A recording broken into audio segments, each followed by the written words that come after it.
Fala turma, tudo bem com vocês? Hoje abordaremos um tema que foi o top do questionário que eu levantei no Instagram e no Telegram, que é como atingir R$ 1.000 de renda passiva do zero, do total absoluto zero. A gente vai abordar um monte de coisa super legal hoje, desde a parte teórica até a parte que a gente vai fazer uma simulação aqui brincando com vocês. A gente vai também mostrar sites para comprovar o quanto a gente consegue de renda. Enfim, é uma aula extremamente completa, desde a parte conceitual de o que é renda passiva, quais são os investimentos que me geram renda passiva, qual que é uma taxa realista, o quanto eu preciso poupar e um monte de conceito que todo investidor que está começando precisa entender. Aliás, se você também já começou, tem muito sentido para revisar e pegar algum conceito novo, ok? E então, se você tem interesse nesse tipo de conteúdo, se inscreve no canal, é a melhor forma de me incentivar todo mundo a fazer o canal crescer, a chegar para mais pessoas esse conteúdo. E sem mais delongas, o que abordaremos hoje? Vamos lá, que aqui é direto ao assunto. A gente vai começar abordando a diferença de liberdade financeira e independência financeira, explicar o conceito de renda passiva, o genuíno conceito de renda passiva, dividendos, que é onde de fato eu, Matheus, o meu plano de vida é viver de dividendos, mas as pessoas têm alguns conceitos errados do que é um dividendo, como é que ele funciona, eu vou abordar isso em detalhes. Dividend yield e diferentes formas de diferentes tipos de investimento, ações, fundo imobiliário, consegue isso em renda fixa, vamos discutir tudo isso hoje. Renda passiva contra a rentabilidade de investimentos, isso é um conceito que as pessoas não fazem esse cruzamento. Como converter rentabilidade em renda passiva? Como é que eu pego a minha rentabilidade e de fato eu converto em alguma coisa que eu posso usufruir todo mês sem ter o trabalho de ficar acompanhando, sem ter o trabalho de ficar desprendendo a minha energia em cima disso. E a gente vai fazer uma simulação para atingir R$ 1.000 de renda passiva, 5.000 e 10.000 todo mês. A gente vai fazer a simulação do que a gente precisa de fato fazer para chegar lá, mas antes de abordar isso que eu vou fazer mais ao final da aula, a gente tem que entender uma série de conceitos. E é importante aqui, eu vou dar para vocês o Jump of the Cat da renda passiva, tá? O famoso pulo do gato. O pulo do gato de como é que você consegue renda passiva e o porquê que isso é importante e qual que é a estratégia que você não deveria utilizar porque deveria muito forte. Uma estratégia que eu utilizo e tem muito sentido para mim e para todos os meus alunos e eu quero que você reflita em cima dela, beleza? Então bora lá. Primeiro passo. Liberdade financeira. Todo mundo quer isso, certo? Só que tem uma diferença muito grande da liberdade financeira e da independência financeira. Eu recentemente fiz uma postagem exatamente igual isso no Instagram e dividir esse conceito é a primeira coisa que você tem que entender para saber o que você está buscando. Por que isso é importante, Matheus? E qual que é a diferença? A liberdade financeira, você tem um trabalho que te sustenta com tranquilidade, te dá uma vida confortável. Você trabalha e o dinheiro sobra para você. A liberdade financeira a gente atinge no nosso segundo, terceiro emprego, terceiro cargo. A gente consegue sair da casa dos pais, consegue viajar, consegue comprar um carro. O meu trabalho me sustenta. Isso é uma briga das pessoas, aumentar o cargo, aumentar o salário. A gente tem sim que buscar liberdade financeira. É óbvio que a gente tem. Só que a independência financeira é um passo além. A liberdade financeira é o primeiro passo para a independência financeira. Guarda isso. A liberdade financeira é o primeiro passo para você atingir a independência financeira. O que é a independência financeira? Que você tem uma fonte de renda ou várias fontes de renda que não dependem do seu trabalho, não dependem do seu tempo, para que ela também te sustente com a mesma tranquilidade que a liberdade financeira te dá. Aqui o dinheiro é o seu patrão e não tem nada de errado com isso, é a regra do jogo. A gente tem que trabalhar pelo dinheiro. Tá certo, tem que fazer isso por um grande espaço de tempo da vida. Só que aqui o dinheiro é seu funcionário. E tem um ditado maravilhoso no mundo dos investimentos, não sei quem que falou ele, mas eu gosto muito, que fala que o dinheiro é um ótimo servo e um péssimo patrão. Porque se tudo que você faz, você depende do seu trabalho para desprender o dinheiro, isso no longo prazo não é sustentável. O próprio Robert Kiyosaki, autor do excelente livro Pai Rico, Pai Pobre, fala: o trabalho deveria ser uma solução de curto prazo para um problema de longo prazo.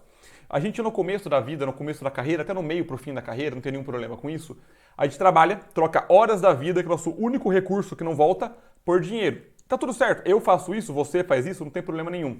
Só que enquanto você só fizer isso, você vai ter que fazer isso pro resto da sua vida. Se você não aprender a pegar parte do que o seu tempo gerou de resultado para você e colocar em alguma outra coisa, que essa coisa te gere dinheiro também, você não vai conseguir nunca atingir a independência financeira. Então eu vou repetir isso de uma forma um pouquinho mais sucinta. Enquanto você só trabalhar pelo dinheiro e não conseguir aprender a deixar o dinheiro trabalhar para você, você vai trabalhar até morrer. Você vai trabalhar até morrer.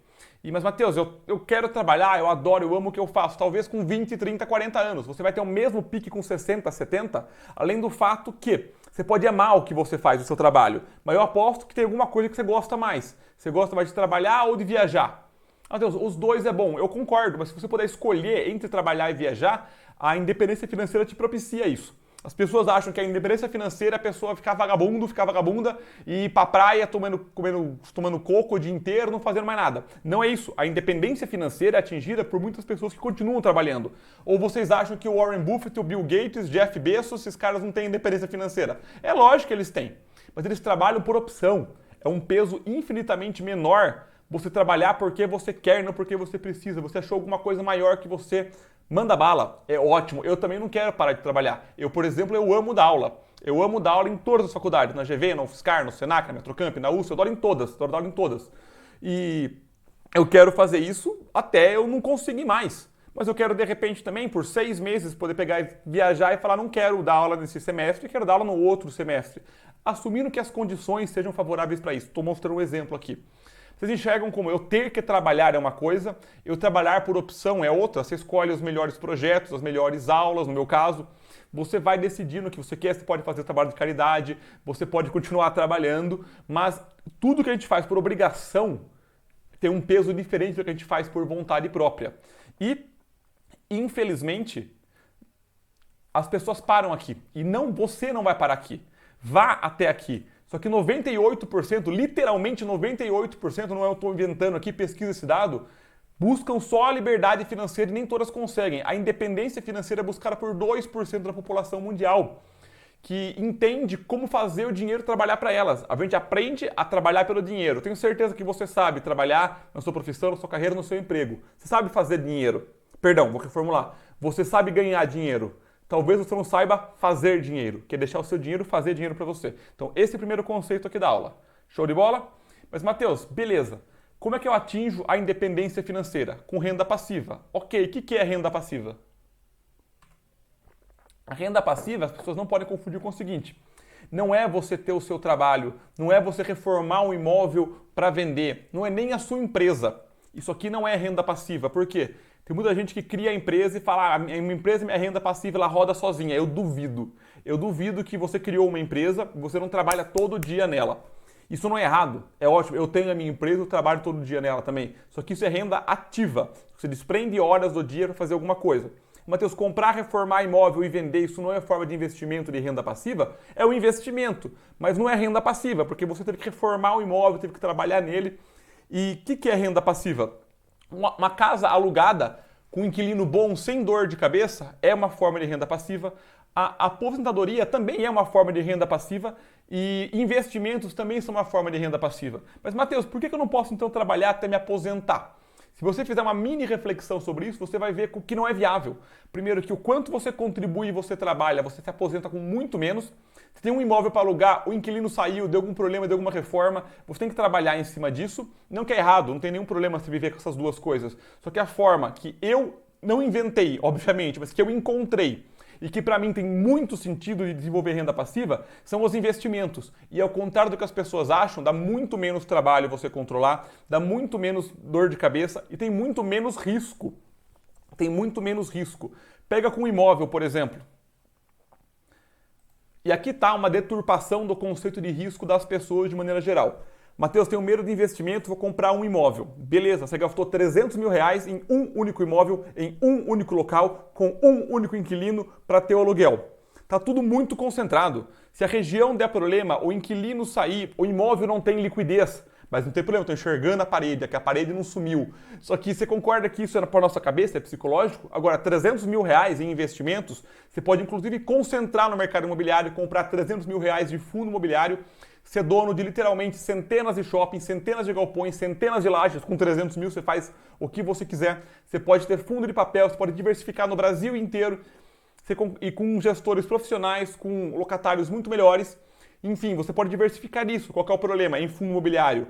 Porque a sua casa, quando ela vale menos, o quarto não some, a cozinha não diminui. Já no fundo imobiliário, a cota, ela de fato cai. Ela é precificada na hora, você enxerga isso. Você também pode ser mais inteligente e diversificar entre ações, renda fixa no exterior. O que tem mais risco? Um imóvel de 300 mil reais ou 300 mil reais espalhados entre Estados Unidos, Europa, mundo, nas maiores empresas de todo o mundo do setor de tecnologia, do setor de saúde, no Brasil, com fundo imobiliário, em ações de empresas brasileiras, em título público, em título privado, em pré, pós, híbrido. Você blinda o seu patrimônio de todas as variáveis econômicas. Não em um imóvel. Não em um imóvel, mas é tradicional. Você enxerga essa dicotomia? Isso é extremamente importante, pessoal.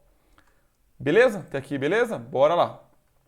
E a principal forma que eu comentei no começo da aula que eu quero viver é de dividendos. E as pessoas acham que dividendo cai do céu. E isso aqui é algo bem importante. E eu achei muito legal essa frase, dividendos não caem do céu, ouvi do Fábio Holder numa live dele. Recomendo fortemente o canal do cara, ele é muito bom da parte de investimento, focado muito em ações. E ele comentou essa frase que eu achei muito didática: dividendos não caem do céu. E de fato não caem. Tem uma aula no canal que chamada Dividendos à Verdade. Se eu lembrar na hora de colocar na descrição, vai estar aqui embaixo. Se não tiver, me dê uma chamada, tá? Mas deve estar na descrição já. Que eu explico todo o funcionamento de dividendos, tá? Desde a parte legal até a parte real, prática. Mas a sacada é a seguinte, duas coisas. Dividendo não cai do céu por dois motivos. Primeiro motivo, o dividendo é descontado do preço de uma ação ou do preço de um fundo imobiliário quando ele paga. O dividendo nada mais é, dando um passo para trás, do que a distribuição do lucro ou de algum caixa que a empresa tenha para o acionista, usualmente do lucro, em forma de prêmio para ele. Mas uma vez que a empresa pega o lucro dela e paga para o acionista, isso sai do caixa da empresa, sai do valor da empresa. Então, por exemplo, uma ação cotada a R$30, ela fala que vai pagar, vou inventar aqui e exagerar, tá? R$5 de dividendo para o acionista. No momento que ela fala isso, no outro dia ela vai abrir a R$25.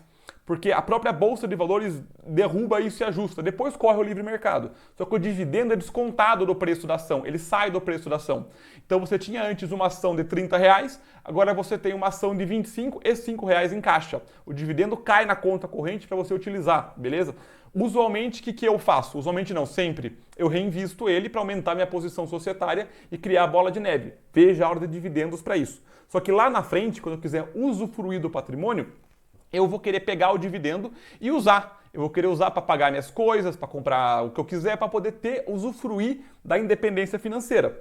Mas, Matheus, se o dividendo sai do preço da ação, por que eu preciso dele? Para você não ter que se livrar das suas partes societárias. Se uma ação, de repente, uma empresa não paga dividendo, você tem que ficar vendendo as ações para poder usar o dinheiro. E, eventualmente, na teoria, isso acaba.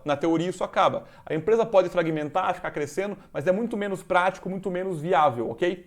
Então, a minha ideia é viver de dividendos lá na frente. Só que o dividendo não cai do céu. O primeiro motivo prático é esse, que ele é descontado do preço da ação.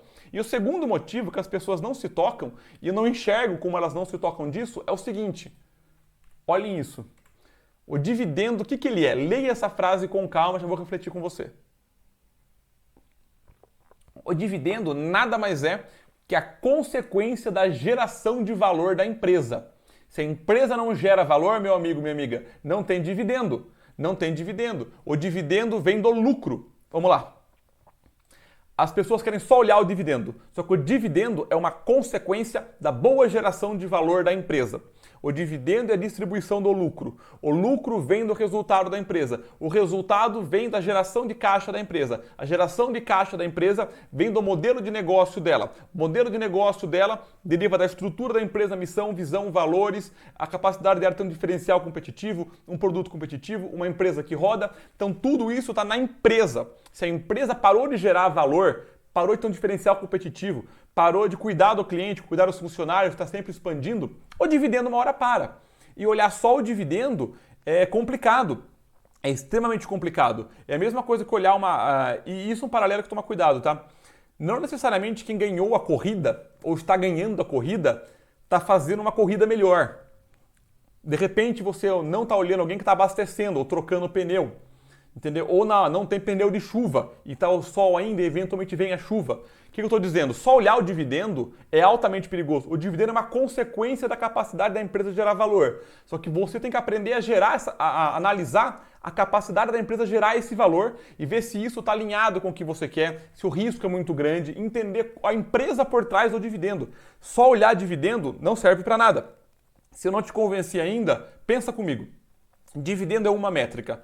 Todo mundo consegue olhar. Absolutamente todo mundo consegue olhar um dividendo de 6%, 5%, 8%. Você consegue, eu consigo.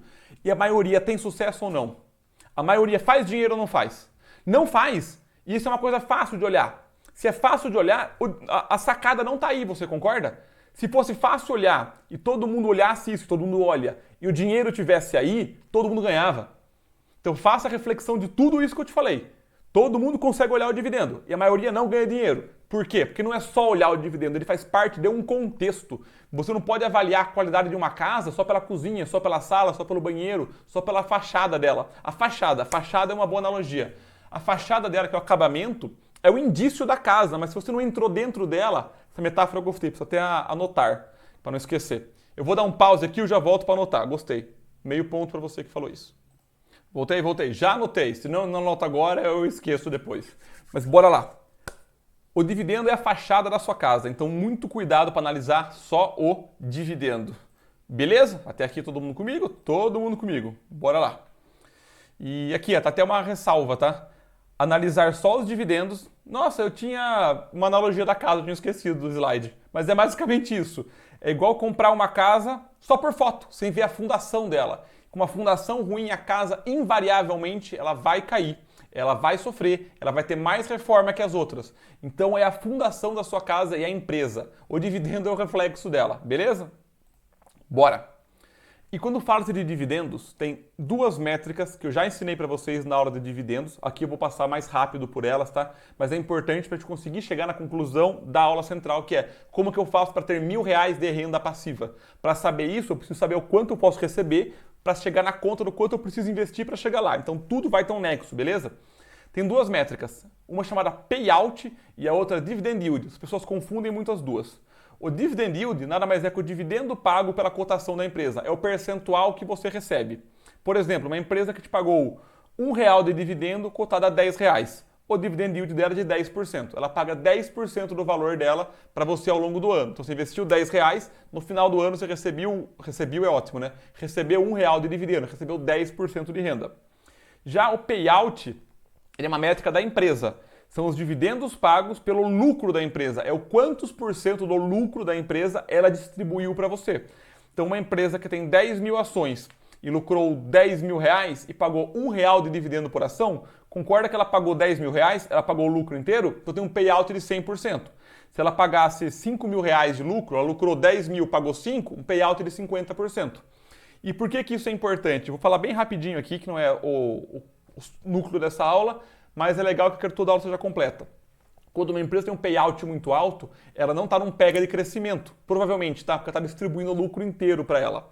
O ideal seria o quê? Um dividend yield alto e um payout baixo. Porque ela está me pagando percentualmente muito em cima da cota dela e retendo lucro para crescer. Mas esse é o cenário maravilhoso da Disney, ok? Na realidade, uma empresa com um dividend yield mais alto usualmente tem um payout mais alto.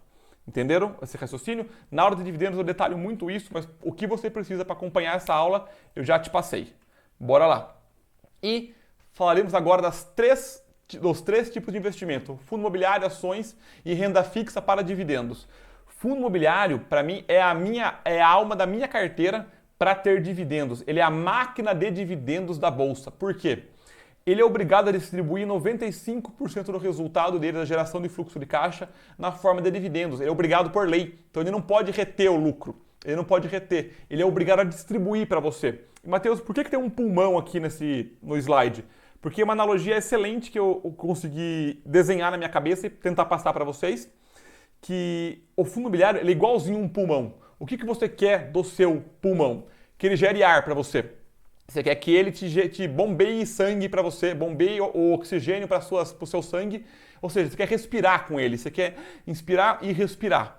E o pulmão, ele diminui de tamanho e aumenta, diminui e aumenta. Mas o que importa não é o funcionamento dele, é o funcionamento dele. E como que o fundo imobiliário funciona? É igual um pulmão. Cada pulsada ele te joga dividendo, te joga aluguel. Ele vai jogando aluguel para você. E por que eu fiz a analogia do pulmão? que o pulmão ele diminui e aumenta, e os FIIs são renda variável, também diminui e aumenta. Ele também diminui e aumenta, ele oscila. Quem acompanhou a crise de 2020, alguns fundos imobiliários caíram 40%, 50%, 60% antes de se recuperar mais para o final do ano. Não que todos vão se recuperar ou não vão, mas eles também oscilam bastante. Só que diferente do meu pulmão e do seu, ele é um pulmão que tende a aumentar. Ele tende a diminuir e aumentar, mas ele vai fazendo isso e vai ampliando. Só que os FIIs, os fundos imobiliários, são máquinas de dividendo. Ele é uma máquina de dividendo. Enquanto você não quer usar o dividendo, o dinheiro, o que você pega? Você pega esse dinheiro e compra uma engrenagem a mais. Você pega o dinheiro e compra outra engrenagem. Você mesmo vai aumentando o seu pulmão, que é a sua máquina de fazer dinheiro. E por que eu gosto tanto de fundo imobiliário para isso? Por um simples motivo. O fundo imobiliário ele vem pronto. Como assim, Matheus, ele vem pronto? Na fase de construir patrimônio, eu pego o dividendo e eu reinvisto. Perfeito? Então eu pego o dividendo do fundo imobiliário e reinvisto. Na fase de usufruir de patrimônio, eu pego o dividendo e uso. E o fundo imobiliário ele serve para essas duas fases. Já as ações, elas são um pouco mais complexas. Por quê? Vamos para as ações agora. Para as ações. Elas também pagam dividendos, mas elas não são obrigadas por lei a distribuir 95%. As empresas elas têm o próprio estatuto delas e dependendo do estatuto elas podem mudar a regra ao longo do caminho e é até bom que elas possam mudar. Só que elas pagam de maneira menos previsível e menos periódica. Você não pode contar todos os meses com o dividendo das ações. Com o fundo imobiliário você quase sempre pode contar desde que ele gere caixa. Só que as ações, assim, são empresas por trás, elas podem não estar te pagando dividendo e de repente começar a pagar. Por uma mudança de estratégia da empresa. Elas podem estar te pagando dividendo e parar de pagar também, por uma mudança de estratégia da empresa. Mas, Matheus, então você vai vender suas ações para viver de dividendo de fundo imobiliário? Não. É que o fundo imobiliário ele é mais previsível ao longo do mês. As ações, se pegar um espaço de um ano, tendem a ser mais previsíveis ao longo de um ano. Só que como a gente vive mês a mês, eu vou querer ter uma parte da minha renda mais previsível de fundo imobiliário, a parte das ações um pouco mais oscilando, mas também tem uma distribuição inteligente ao longo disso e usufruindo dos dois tipos de dividendos. Além do fato que a gente pode, ao longo da nossa vida, ir migrando a carteira de ações ao longo do que a gente constrói patrimônio para ações mais protetivas, que tendem a ser as maiores empresas que pagam mais dividendos, porque elas não têm muito para onde crescer, então distribuem o lucro. Mas, Matheus, você quer mudar a sua carteira de ações? Não é ideal começar com ela pronta? E não tem nenhum problema, sabe por quê? Se eu estou investindo hoje, por exemplo, na Raia Drogasil, certo? Que quase não paga dividendo, ou a Renner também, que não paga muito dividendo, e que são empresas de crescimento, pegam lucro, retém para crescer. Só que, eventualmente, se eu acertei a mão nelas, quando eu digo acertei a mão, eu digo que elas de fato cresceram, elas vão ficar tão grandes que elas vão começar a pagar dividendo. E se eu errei a empresa, por assim dizer, eu errei que ninguém pode prever o futuro, ela parou de pagar, ela não deu resultado, ela vai sair da minha carteira sozinha. Porque há 15 anos, as empresas que hoje eu acertei, elas vão estar, muito provavelmente, pagando dividendo, porque elas cresceram e ganharam o mercado, senão elas não teriam sobrevivido. E as empresas que eu errei saíram da carteira naturalmente. Então as empresas vão naturalmente migrando para o caminho de pagar dividendos, entenderam? Por isso que o longo prazo é algo maravilhoso. As ações também pagam dividendos. Show. E a pergunta que não quer calar, que ninguém fez, mas não quer calar. E a renda fixa, Matheus? A renda fixa, pessoal, ela não paga dividendo, tá? Porque ela não é uma empresa. A renda fixa, você é um credor. Você emprestou dinheiro para o banco, para o governo, você fez um empréstimo em troca de um retorno. Como é que você pode usar a renda fixa para ter dividendos? Tem N maneiras que você pode fazer. Uma maneira que é simples, é pouco rentável, mas funciona, é você ter, por exemplo, um investimento bem grande em um título pós-fixado com liquidez. Porque todo dia ele rende alguma coisa, você pode resgatar. Você pode todo mês resgatar o rendimento dele. Qual que é o problema? Os rendimentos usualmente são baixos, ficam em 100% do CDI, que historicamente, apesar de se pegar a média dos últimos 20 anos, a Selic tem dado 1% ao mês, faz uns bons anos que ela vem só caindo, entendeu? A tendência dela é de baixa. E lógico que isso pode subir, conforme a inflação sobe, tem reajustes, mas não é algo que você pode contar com muita convicção. Você precisa de muito dinheiro para conseguir usufruir dessa forma. Outra forma de usufruir da renda fixa, que eu inclusive monto isso com os meus alunos, mentorados, que é uma estratégia bem interessante para você pensar. Você pode ter renda fixa programada. Você investindo hoje em diferentes títulos de renda fixa, que com vencimentos diferentes. Então, estou investindo hoje, em 2020, estou gravando esse vídeo em 2020, não sei quando você está vendo, para daqui a 7 anos a cada trimestre cair para mim um título de renda fixa. Então eu compro hoje um título para vencer no primeiro trimestre de 2027, um outro no segundo, um outro no terceiro, um outro no quarto. Aí passando um ano eu faço a mesma coisa, eu invisto para vencer em 28, primeiro trimestre, segundo, terceiro, quarto trimestre. Você vai fazendo isso de forma que passando esses 6, 7 anos, você vai começar a receber essa renda fixa e você pode fazer usar o lucro dela e reinvestir o nominal e criar essa bola de neve. Então você pode investir a renda fixa para no vencimento dela você usar o lucro e reinvestir o nominal. Você pode descontar a inflação ou não, estou simplificando aqui. E se você fizer isso com frequência, quando chega lá, você cria uma bola de neve para frente. Isso aqui é um detalhamento um pouquinho mais complexo, mas renda fixa não tem dividendo, mas você também pode utilizá-la para fazer isso. Na simulação de hoje eu vou brincar só com renda variável, mas é importante que vocês entendam esse conceito. Sacaram, pessoal?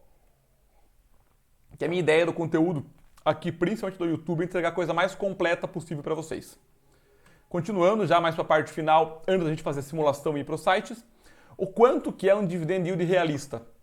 Matheus, o quanto que eu consigo de percentual realista mesmo? Seja sincero comigo. Dá para conseguir 1%, 2%, 5%, 10%, 20%? Quanto eu consigo receber? E esse aqui que a gente vai simular junto também, quanto eu preciso investir, que é o core central, e quanto tempo leva para chegar nos R$1.000 de renda passiva? Gente, meu cabelo parece maluco, né? Preciso cortar. Quanto tempo leva para fazer isso? Mais uma dica importantíssima antes. Você quer ter R$1.000 de renda passiva garantida? Mira em 2, tá? Mira em 2.000. Por quê? Você quer ter R$1.000 garantido? Mira em 2. Para pegar toda essa oscilação. Fundo imobiliário oscila, ações oscilam, a renda fixa programada, você dificilmente consegue fazer isso só com pré-fixado. Então planeja uma gordura. Ah, Matheus, mas R$2.000 é o dobro de 1.000. Vai demorar o dobro do tempo. Não leva. A gente vai brincar disso daqui a pouquinho. Beleza? Então bora para a nossa simulação. Simulação não, para o realista, tá? Pessoal, vamos lá. Algumas coisas primeiro. Peguei no site do Oceans 14. Gosto muito desse site aqui. O ranking por payout das empresas, tá? O que eu quero ensinar para vocês neste momento? Tem empresas que têm payouts altos e isso não necessariamente quer dizer bons fundamentos. Se a gente pegar, por exemplo, aqui, do setor financeiro, tipo a IRBR, que está em investigação, está com um payout de 262%. Isso pode acontecer quando a empresa está com um lucro muito baixo e ela distribuiu parte do caixa. Então ela passa de 100% do lucro na distribuição.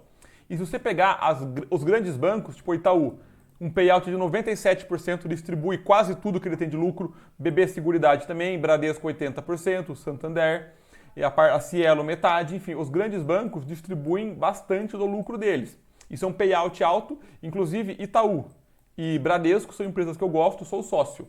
Legal.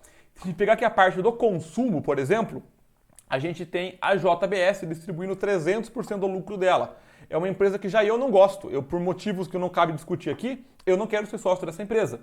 A Ambev distribuindo 84%, já gosto bastante dela. Grendene 66%, também gosto dela. Resultados da Whirlpool não me atraem tanto. A Guararapes distribuindo quase 200%. Os números da Guararapes eu também não gosto. Eu acho que são números muito ruins para o setor. Então não é porque a empresa distribui muito do resultado dela que vale a pena. Se pegar aqui, por exemplo, materiais básicos. Eu nem gosto do setor de metalurgia, mas aparece aqui, por exemplo, a FESA com 40% no terceiro. A Unipar, não vou discutir o resultado dela agora, mesmo porque eu também não lembro de cabeça, mas alguma coisa eu não gostava dela. Se pegar aqui petróleo e gás, a UGPA distribuindo mais do que 100%.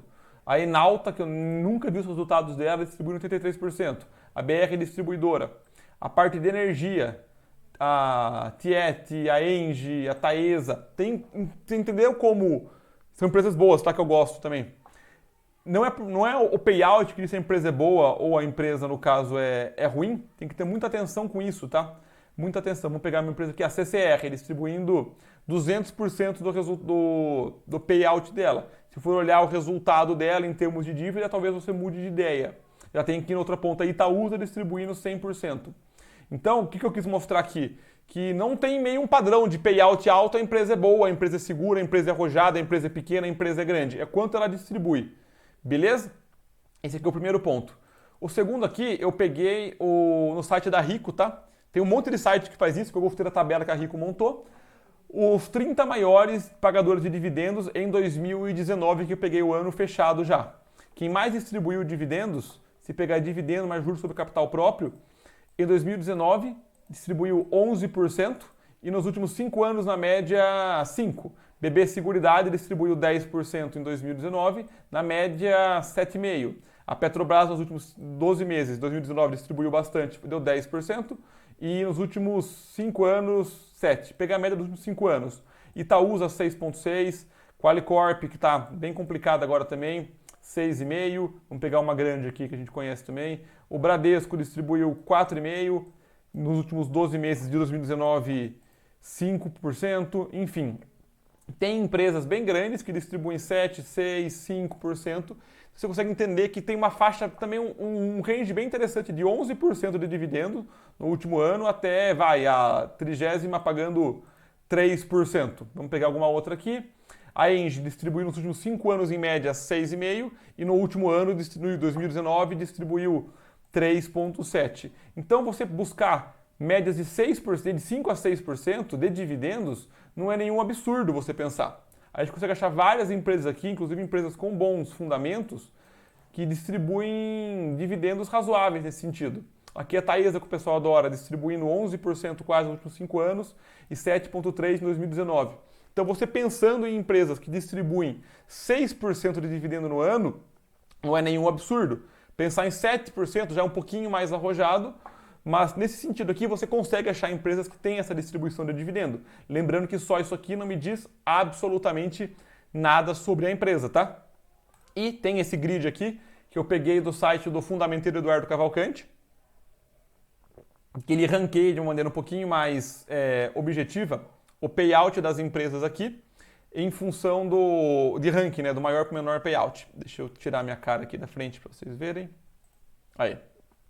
Se a gente pegar aqui do maior payout da lista dele, que é a Acerto Educacional, a Segunda Siderurgia Nacional, Enalta, Lynx, Natura. Então realmente não tem padrão. A Movida diminuindo aqui o payout. Tem empresas muito boas também, vou pegar um payout bem baixo aqui, ó, a partir de baixo de 40%, que não é bem baixo, né? Vamos pegar bem mais baixo, menos que 30%. 29%, vamos ver, empresas acima de 30% que eu tenho em carteira ou que eu gosto. A Rap Vida é uma empresa que eu gosto. A Raia Drogasil distribuindo pouco do lucro dela, payout baixo, porque ela quer de fato crescer. Com a outra empresa. A M. Dias Branco, uma empresa que eu gosto bastante, também distribuindo pouco do payout dela. Enfim, não é a métrica que define se a empresa é boa ou se a empresa é ruim de fato, certo? Mas é um potencial de distribuição de resultados. Deixa eu voltar aqui a minha cara. Deixa eu fechar aqui, a gente já viu aqui. Já vimos. E se pegar aqui o fundamentei, vamos pegar, sei lá, as empresas que bombam no momento, que a galera gosta bastante. A VEG. Se pegar aqui a VEG, aqui ele comenta o payout ou os dividendos dela? Acho que ele comenta só o payout, né? O payout histórico, tá, pessoal? Legal você olhar sempre o payout histórico da empresa e entender se ela está num caminho de distribuir mais dividendo ou não. Se olhar que a VEG, ela distribui quase metade do resultado dela de uma maneira mais previsível faz um bom tempo já. Então você consegue contar mais ou menos com isso. Ela retém metade e distribui metade. Pegar alguma outra empresa aqui. A EGE, que eu gosto bastante também. Vamos dar uma olhada. Estava distribuindo quase 100% do resultado dela na tabela lá que a gente pegou. Vamos ver aqui. Aqui, ó, payout dela. Vamos pegar aqui, ó. Tá. Distribuiu aqui 73, 98, 86, 86. Um ano distribuiu pouco, distribuiu mais, enfim. Ela também tem um certo previsibilidade, mas reparem isso aqui, ó. Não é tão previsível quanto, por exemplo, os fundos imobiliários. Vamos pegar aqui Funds Explorer. E o que eu vejo as pessoas fazendo que eu acho um crime, tá? Elas vêm aqui em ferramenta, ranking de fundo imobiliário, seja no Funds Explorer, no FIIs, no Clube FI. E o que elas fazem, as malandronas? Ranking por dividend yield. Eu quero pegar o maior dividend yield do mercado. Vamos pegar aqui. Olha só, o KNRE pagando 4% de dividend yield. Nossa, vou pôr todo o meu dinheiro aqui. Olha esse fundo que eu nem ouvi falar, distribuindo 1,94. É óbvio que o mercado inteiro sabe fazer essa conta. Com um certo grau de certeza, esses dividendos altos, eles têm um risco muito grande. Eles têm um risco muito grande atrelado a eles. Se a gente pegar os fundos que eu julgo pelo menos mais sólidos, eu gosto de ranquear por liquidez diária, porque aí eu acho que passa a ter mais sentido. Porque é um critério mais neutro, tá? Não me diz nada, me diz só a quantidade de negócios feitos no dia. Vamos pegar aqui um fundo, O VILG, que é um fundo um pouco mais agressivo, pagando 0,38. O BRCR, que é um fundo que eu gosto também, pagando 0,4.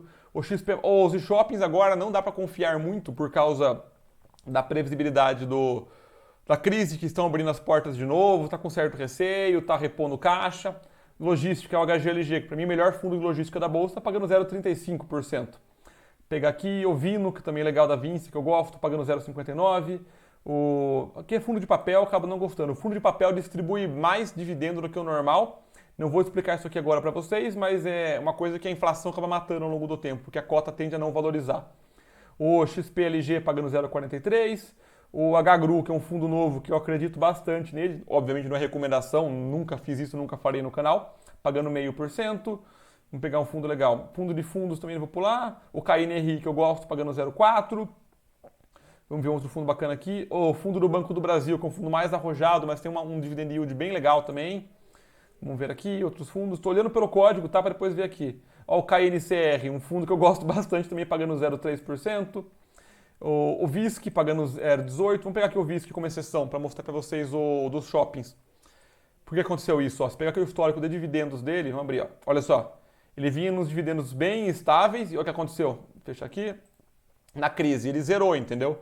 Então, se ele voltasse a pagar o que estava pagando antes, de 0,63, ia triplicar o dividendo. Então, o dividendo de 0,2 que está agora, ele ia pagar 0,6. Então, pessoal, a gente consegue inferir algumas coisas nisso, entendeu? Pô, Matheus, vamos fazer uma média então com 0,4% de dividendo. Podemos fazer, não tem problema, você viu que dá para alcançar. Só de dividendo, sem contar valorização. E é isso que é legal vocês entenderem e conseguirem enxergar para que a gente chegue de fato ao ponto da simulação propriamente dita, que tem muito valor também. Então vamos lá, para o nosso Excel. Se eu quiser, vamos zerar aqui, zerar tudo. Zerar. E essa planilha, pessoal, ela arredonda as coisas para cima, tá? Para jogar contra. Se eu tiver uma rentabilidade que a gente viu de 0,4% quando eu me aposentar, me aposentei com 0,4% de rentabilidade. Só que durante a minha construção de patrimônio, eu posso ter uma rentabilidade maior, porque esse 0,4 vem só do dividendo, uma carteira mais protetiva. Enquanto eu quero construir patrimônio, eu posso ser mais agressivo. Mas, Matheus, 1% ao mês de rentabilidade é muito alto. Na realidade não é, tá? Não é. Só que não tenho tempo para ficar aqui explorando isso no caso. Só que se pegar só, por exemplo, a média do Ibovespa dos últimos 30 anos, ele deu 1,2%. Os fundos imobiliários deu 1%. Se pegar a inflação mais 4%, que é o IPCA mais 4%, deu 0,8%. A própria Selic deu 1%. Então você consegue essa rentabilidade dependendo do prazo que você tem. Isso vai continuar, Matheus? É óbvio que não. É óbvio que não vai continuar. Isso é uma expectativa de retorno baseada em histórico passado. A Selic é uma exceção. Eu duvido que a Selic volte a 1% ao mês na média para os próximos 20 anos. Já a Bolsa de Valores tem todo sentido continuar. Os fundos imobiliários tem todo sentido continuar. A inflação mais 4 como referência tem todo sentido continuar. O histórico, quanto mais longo o histórico, maior previsibilidade. Por que a Selic eu não acredito muito nela? Porque o zigue-zague dela é para baixo, tá? Enquanto o da bolsa é para cima. Então isso tende a ter mais confiabilidade. E eu coloquei isso aqui só para mostrar para os mais céticos que dá para alcançar isso, beleza? Voltando. Legal, Matheus. Vamos fazer várias abordagens diferentes. Eu comecei com R$0 e eu consigo poupar R$500 por mês. Ao fazer isso, e eu quero atingir, eu tô com alguém com 30 anos de idade começando, vamos por 25 anos, que é a média do pessoal que acompanha o canal. Eu quero ter R$1.000 de rendimento por mês. Eu, aos 41 anos, depois de 16 anos, eu vou zerar a idade, tá pessoal? Só para calcular quanto tempo demora. 16 anos depois, com mais ou menos R$300 mil, eu vou ter R$1.000 de renda passiva. Nossa, Matheus, agora você me broxou. R$500 por mês por 16 anos para chegar em R$1.000 de renda passiva. Nossa, agora eu desisti. Vamos lá. Não vou nem mais investir. 500 conto eu já não consigo nem guardar para ter R$1.000 por mês daqui a 16 anos. Nossa senhora, não funciona. E outra coisa, você falou que precisava de 2 para garantir 1. E agora começa a ficar mais interessante. Vamos lá. Chega aí no meu escritório. Demorou 16 anos para juntar os primeiros R$1.000. Para eu ir para R$2.000, vai para 32 anos? Não. Vai para 20 anos. Mais 4 anos. Para eu ir de R$2.000 para R$5.000, mais 8 anos. Para eu ir de R$5.000 para R$10.000, 33 anos. Para eu ir de 10 mil reais para 20 mil reais, 39 anos. Reparem que eu demoro, vamos lá, a metade de 16 para ir para 32 anos, 10 mil reais. 10 mil reais, vamos lá. Eu demoro 16 anos para conseguir R$ 1.000 de renda passiva. E eu demoro mais 16 para conseguir 9. Para conseguir 9 vezes mais, pelo puro efeito dos juros compostos. E qual que é a grande sacada? Por que eu falo que a gente tem que focar no nosso trabalho? Porque a gente tem de aumentar esse aporte, tem que focar em aumentar o seu aporte. Se de R$ 500 se poupar 1.000, por exemplo, você derruba isso em 6 anos para chegar nos 10 mil. E para chegar nos R$ 1.000 por mês, em vez de 16, poupando R$ 500 por mês, você demora 16 anos. Se poupar R$ 1.000 por mês, você demora 12 anos para chegar nos primeiros R$ 1.000. Mas, Matheus, eu consigo poupar hoje R$ 100 por mês, vou demorar 30 anos para chegar em R$ 1.000 de renda passiva, não tenho tempo para isso, estou com 30 anos de idade, não quero esperar os 60. Eu sei, só que se você poupa R$ 100 por mês, eu aconselho fortemente que você foque em aumentar a sua renda, em cortar os seus gastos e entender o que você pode fazer para aumentar esse carinha aqui. E aí chega uma coisa legal. Você quer... Só que olha a sacada. Se você poupa, por exemplo, R$ 700 por mês, estou simulando vários números aqui para tentar chegar na sua realidade, e demora 14 anos, e você quer chegar em 10 anos em R$ 1.000, você pode fazer a conta contrária, né? Que no Excel é vir em dados, teste de hipóteses, atingir meta. Eu quero que, em 10 anos, né? Eu quero que você vá para 10, alterando o quanto tem que poupar. Vamos ver? Você tem que poupar R$ 1.300 por mês, para em 10 anos conseguir uma renda passiva de R$ 1.000. Então você tem que focar em aumentar a sua renda. Mas, Matheus, eu achei muito pouco e muito difícil. Tudo bem, mas se você de repente conseguir uma rentabilidade de dividendos um pouco maior, vai 0,5%, cai em 2 anos. Você consegue aposentar com 0,5%. E olha só, você demora 8 anos nesse caso para chegar em R$ 1.000.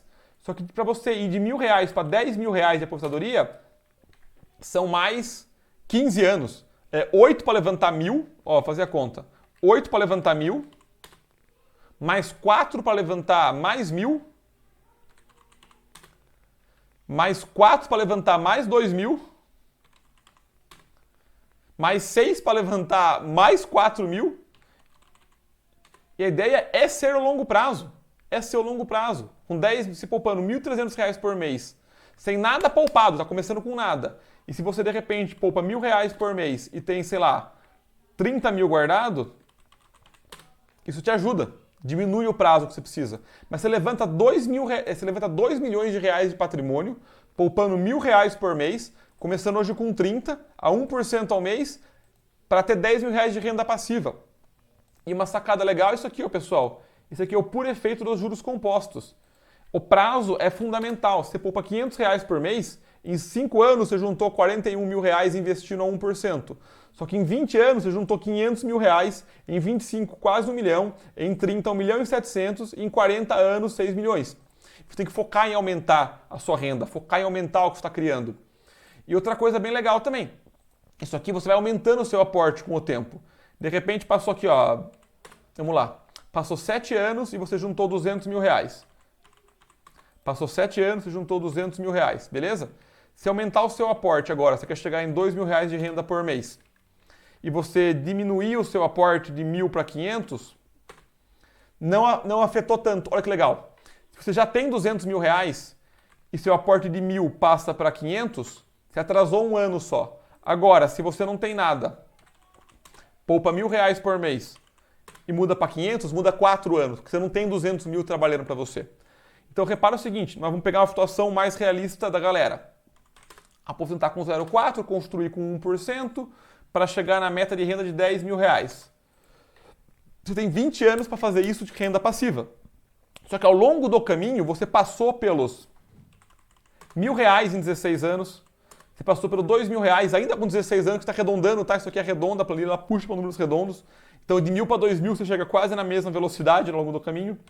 Para R$ 3 mil. Opa, por que não mudou aqui a planilha? Devia ter mudado. Vamos ver se ela mexeu aqui ou será que eu estraguei alguma coisinha?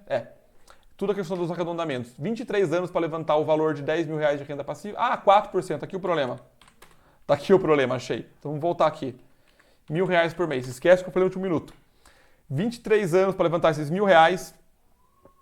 10 mil. 40 anos para levantar mais 9, entendeu? 17 de diferença. E você tem que focar em aumentar o quanto você poupa, porque não tem mágica, galera. 1% ao dia, 1%, o 10% ao mês é mágica. Por isso tem que começar agora, o quanto antes. Então, para fechar o raciocínio, quem não começa com nada, tem uma carteira diversificada, aposentar com 0,4 reais por mês e poupa R$1.000 por mês e quer ter R$1.000 de renda passiva, tem que fazer isso por 20 anos. Então começa agora. Matheus, não gostei do que você falou. Tem um outro cara que fala que eu vou conseguir isso muito mais rápido. Tudo bem. Só que não é a realidade. Aqui é para dar um choque de realidade em todo mundo. Só que do 1.000 para o 10 mil é um caminho muito mais fácil. Opa, tá com 7 anos de idade, 0, né? 12 anos você demora poupando R$1.000 por mês, certo? Para ter R$1.000 de renda passiva. Só que do 1.000 para o 10 mil são mais 15, entendeu? E do 10 mil para o 20 mil são mais 6. Dinheiro chama dinheiro. Você levanta um patrimônio que te ajuda. Por isso tem que começar hoje. Por isso você tem que começar hoje a levantar esse patrimônio. Levantar hoje. E eu não sei quando que você está vendo essa aula, tá? Você está vendo logo que ela saiu, essa planilha não está disponível para download. Eu estou reformulando o meu site, tudo. Quando tiver reformulado, eu vou colocar aqui na descrição o site, aí você vai poder baixar a planilha. Hoje, nessa data, ainda não está pronto, tá? Eu estou reformulando ele. Mas entenderam o raciocínio, pessoal? Que você tem que pegar, construir e distribuir? Se você entendeu isso, gostou do conteúdo, deixa o like, se inscreve no canal, compartilha com quem você acha que tem sentido. E se você quer sacadas mais rápidas todo dia, vai no meu canal do Instagram e o canal do Telegram. Telegram, eu falo para vocês, é um pote de ouro lá, modéstia à parte. Todo dia uma sacada, uma reflexão, conteúdo exclusivo, certo? Então vejo vocês na próxima aula.